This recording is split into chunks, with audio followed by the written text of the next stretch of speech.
What's up, family? Jared the Bossman here. You're tuned into the Bossman Show on AM 1010, AM 1430, 1055 The King. Let the King out at 105theking.com and the Bossman Show at bossmanshow.com. Hit me up on Instagram, The Bossman Show, Twitter at Bossman Show, and Facebook, Bossman Show. It's the Bossman on your radio. Listen to the Bossman Show with your host, JR, Saturdays at 9 a.m. right here on AM 1010, The King. What's up, good people? BetOnline is your number one source for all your betting needs. The latest odds, lines, and matchup reports for baseball, boxing, golf, and more. BetOnline continues to be the fastest and easiest way to place your wagers, including live betting and your favorite casino and card games available to play right from your phone. Head to the website or use your mobile device to sign up today and get in on the action. Remember to use your promo code BELIEVE, BLEAV, for your 50% welcome bonus on your first deposit. BetOnline, where the game starts.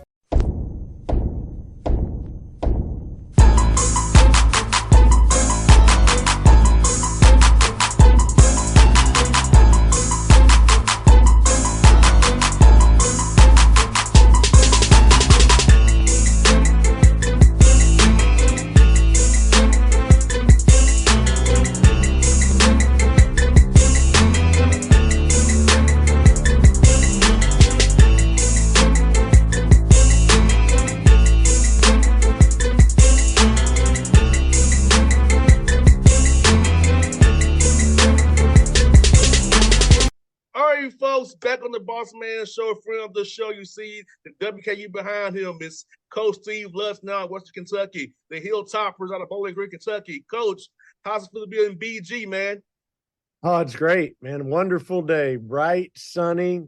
Only thing is it might be a little warm this afternoon, but we just got done with workouts, which was pretty good for a Monday morning. And now just got a couple meetings in the afternoon, so no complaints. I hear that, Coach. Let me ask you this, man. You have success in Corpus Christi, and this opportunity came open for you. Tell me about the opportunity of Western Kentucky to come up here to coach in the Conference USA. Really stood out, so you want to come up there and take this gig after Coach Stansbury been there for a while there. Yeah, I mean, Western Kentucky's a basketball place, right? I mean, they've been to Sweet 16s, they've been to a Final Four. The standard, obviously, is to get to the NCAA tournament and win games. And that's is and was very, very appealing to me. Plus, I mean, the fan base here is fantastic. I mean, they come support you every single night. Diddle Arena is one of the better places in all of college basketball to play, especially when it's at capacity. I mean, these people really, really support it. So it's a special place. And, it was left in good shape. Coach Stansbury, he left a few good players. I was able to retain a few of those guys, and they worked really hard. So, I think it'll be a good situation for everybody. And Coach, you know how important it is to have a high quality staff, man. Talk about your staff you hired up there to help you as you build this thing out and see what's been this foundation that's already been set for you at Western by Coach Stansbury when he left. Yeah, I mean, I've always been a big believer in trying to hire people that you know well and that you trust and have similar views and philosophies and backgrounds. And, everyone on our staff, for the most part, has been at, especially in the full-time slots. They've been in junior college or they've coached at a level where maybe you don't have everything that you need. You don't have private planes. You don't have tons and tons of money in your budget, and you have to learn to work really hard and really smart so that you can get where you want to go. And so that was one of the big things for me, is to hire guys that were loyal, guys that were trustworthy, but also knew how to get things done, maybe without everything that you need. And at every, position or school or however you want to say it that you go to, there's always going to be a little something that you might need more of. Well, that can't ever be an excuse. And, I believe that my staff is never going to use that as an excuse, and therefore, we're going to just figure out a way to get it done. No doubt. You're so right about that. I know plenty of OVC. I know very well what you mean having to make stuff work, man, for sure. And Coach, like in Conference USA has changed over the years, and now you all a solid foundation. You have Kennesaw coming in 24. Talk about the landscape of Conference USA and how excited you are of the new Conference USA with all the quality schools that you all have to play now. The travel going to be really crazy with it being Conference USA, but the quality of schools is very cool what you got right now. Yeah, there's no questions. But we lost some really good teams. Obviously, North Texas, Florida Atlantic, UAB. Those guys were good. And you had Charlotte played in the championship of the CBI last year. Then what was it? FAU makes Final Four, and UAB and North Texas are playing in the NIT championship. So you lost good teams, but you replaced them with good teams too. Liberty is obviously. Richie McKay's done a fantastic job there.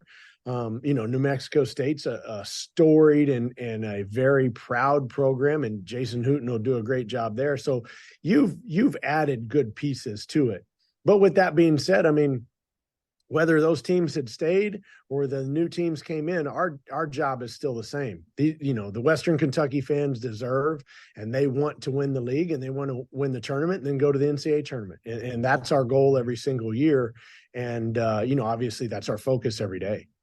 No doubt. And Coach, let me ask you this, man, with how has scheduling changed for you being at Western versus being at Corpus Christi? I know now you can probably buy people if you want to. You might still get balls. How's scheduling being different here in Western Kentucky? Yeah, for sure. I mean, at Corpus Christi, I obviously was getting bought several times a year, and there was a financial number that my program needed to raise in order to help offset, budget issues at Corpus Christi. And it's the opposite here. Obviously, I have the wherewithal and the means to buy teams and bring them in. But with that being said, man, I hadn't had a whole lot of opportunity to schedule in my first season because I walked into a schedule that was darn near set prior to my arrival. There was a lot of home and home series that were finishing up, and then they had started a couple with Murray State and with Wichita State prior to my arrival. Those contracts were already signed. So I think in year 2 and beyond, I'll have a little more imprint on our scheduling. But this first year, you're just trying to balance it as best you can. We've got way too many road games for this first year. We've got to get some more home games. No doubt. And that's the whole thing at the show level, man, trying to get games at home. And I feel like BG is very accessible.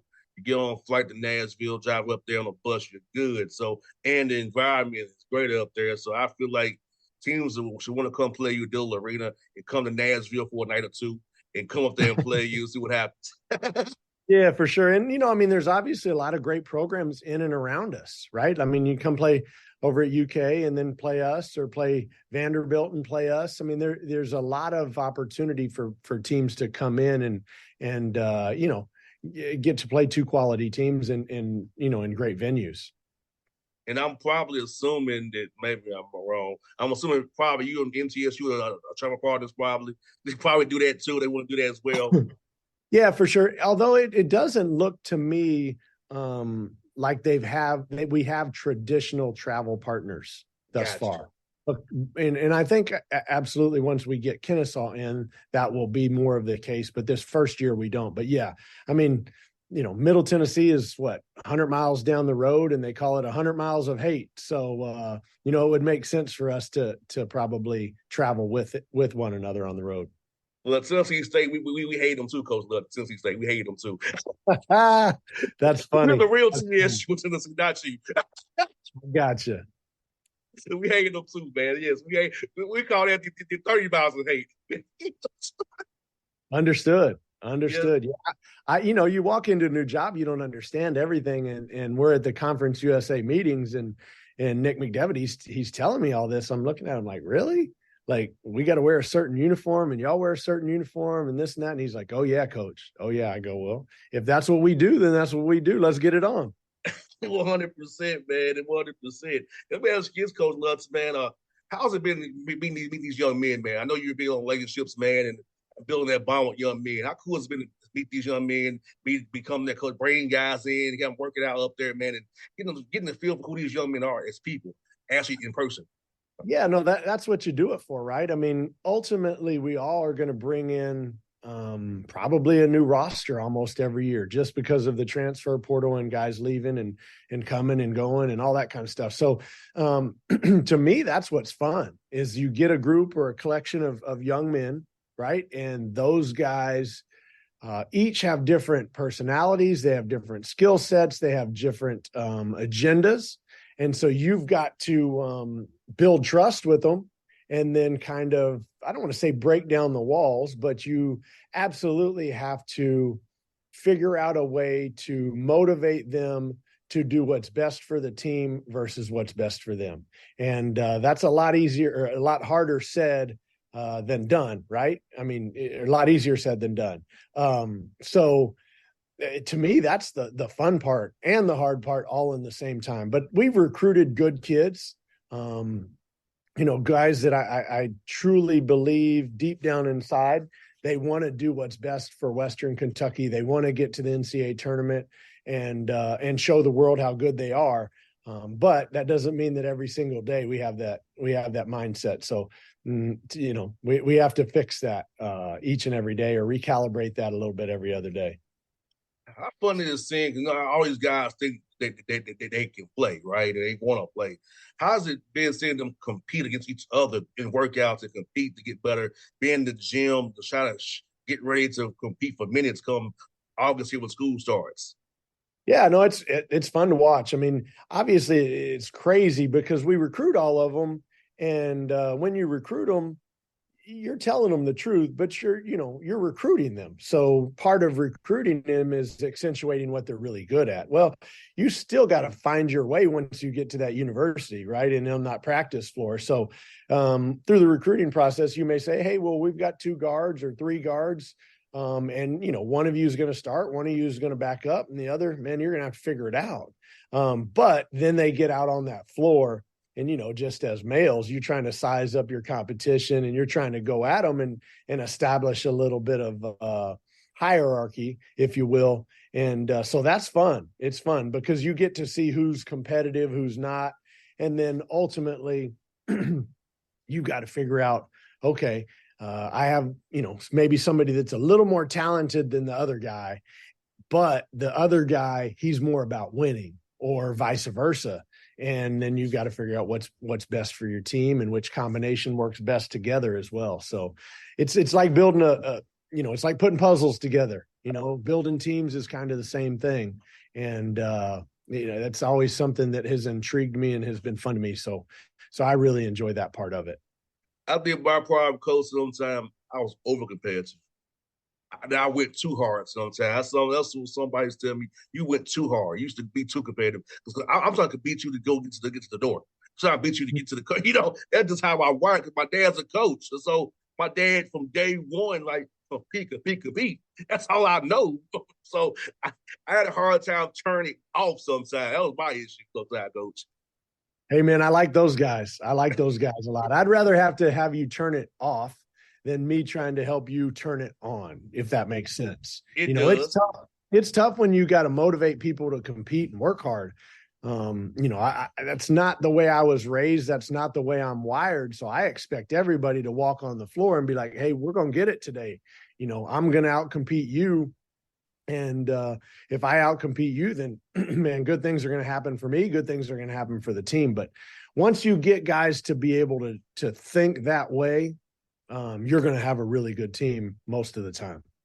No doubt, Coach. And Coach, for your guys, as you break after these workouts, go home for 2 weeks, how do you tell them to kind of keep working on their games when they're at home? Because some guys get away from that structure, they get off of the plan process. How do you get them a play development plan when they go home for a couple of weeks before they come back, so you can jump right into it and start from scratch again once you get back when classes start?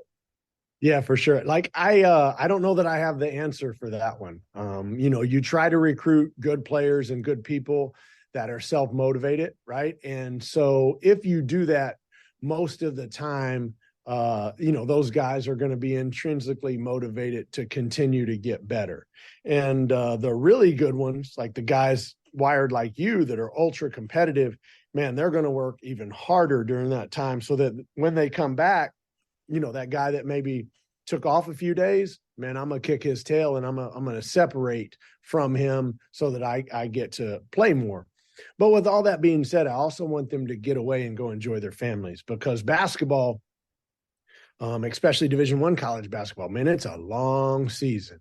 Like, we had them here for 4 weeks, and then I gave them a week off basically around the 4th of July. And then we've been here for 4 more weeks, and they're going to get 2 to 3 weeks off.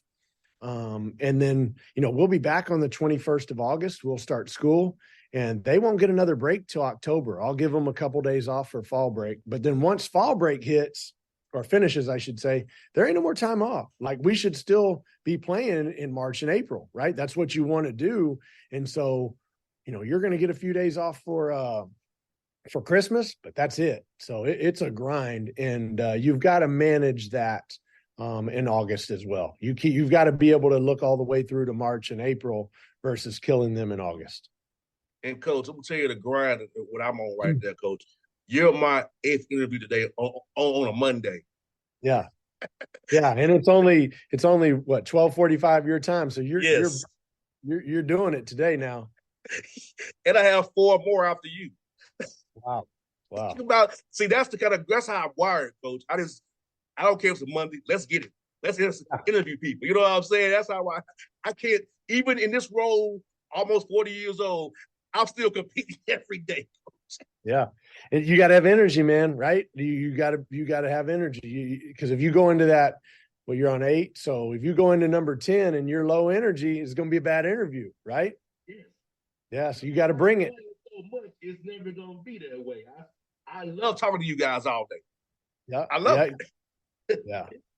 And you know what, though? It's just like players. Like, I feed off your energy, or you feed off my energy. And it's the same in practice. When guys go hard and compete, man, you feed off that energy, and then you compete harder. And now we just keep raising the level each and every day. And that's how you get to where you need to get. That's what I try to teach my kids. Like, my 2 boys, is like, I should have more energy than you 2 have. Yeah. They want to do this all day. Like, I understand. I've got a 10-year-old son, so I get it. Like, we gotta get going. So you gotta get going. So yeah, man. And last one for you, Coach, man. Tell me some good spots in BG, man, for to eat, man. How's the food been to you since you've been up there, man? I know some good barbecue, some good food. Tell me about it so far. So you're gonna think this is crazy, and people, they, when I tell them this, they think I'm crazy. Bowling Green might have the largest number of restaurants per capita in the United States. Like, the county around here is, 140, 50,000 people, but there's over 300 restaurants here. I mean, I've gained 10 pounds, and I'm like, golly, I got to quit. When I get off with you, I'm going to go eat lunch with our volleyball coach, who, man, if you haven't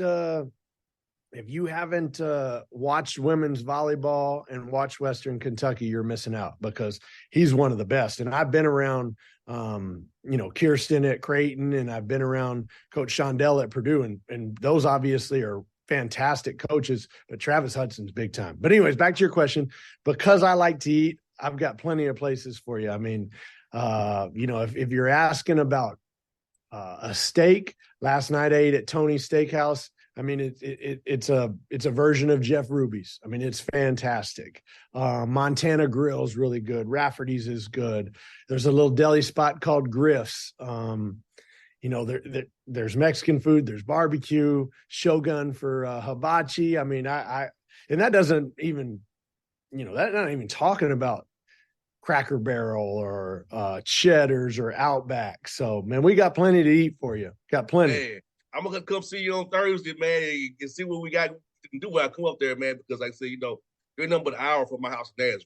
Ain't nothing but an hour away. So I'm gonna definitely come up there and check out what you got up there, Coach. Man, I say I'm glad you're here. Now I know now don't do that, because I'm going to the casino on Wednesday night. The Kentucky Downs. I'll be over there doing some slot machines on Wednesday night.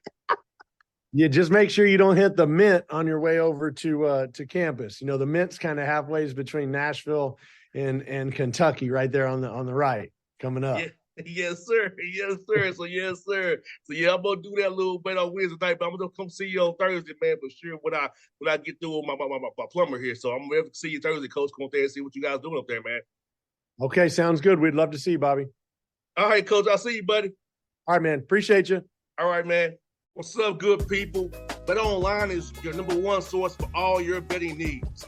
The latest odds, lines, and matchup reports for baseball, boxing, golf, and more. Bet Online continues to be the fastest and easiest way to place your wagers, including live betting and your favorite casino and card games available to play right from your phone. Head to the website or use your mobile device to sign up today and get in on the action. Remember to use your promo code BELIEVE, BLEAV, for your 50% welcome bonus on your first deposit. Bet Online, where the game starts. What's up, family? Gerald the Bossman here. You're tuned into the Bossman Show on AM 1010, AM 1430, 1055 The King.